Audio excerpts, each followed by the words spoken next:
Kepala Puskesmas bela dokter sempat diamuk warga gara-gara sakit mah disebut hamil.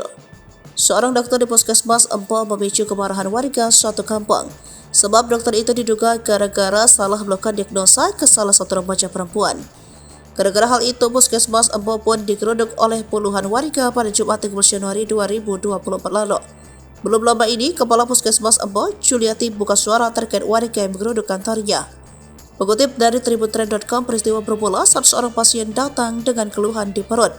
Pasien tersebut berjenis kelamin perempuan berinisial S. Oleh seorang dokter yang menangani remaja 17 tahun itu didiagnosa hamil. Ternyata fakta sebenarnya tidaklah demikian hingga akhirnya memancing amarah warga.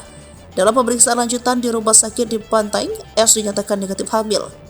Peristiwa ini viral di media sosial setelah diunggah oleh akun Facebook Sinta Bilkis. Dalam video itu tampak warga sedang berkumpul di depan lobi puskesmas sembari bersorak.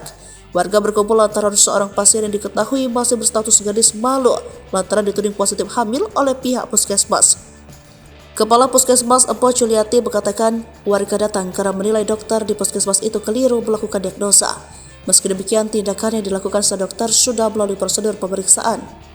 Bahkan hasil kehamilan S diuji melalui laboratorium. Pihak Puskesmas Empo juga sempat mengarahkan sang pasien memastikan hasil tersebut ke rumah sakit lainnya. Saat ditanya soal dugaan keteledoran petugas setelah mengambil sampel, Juliati pun membantah yang mengaku urin yang diteliti dokter bukanlah pemilik pasien lainnya.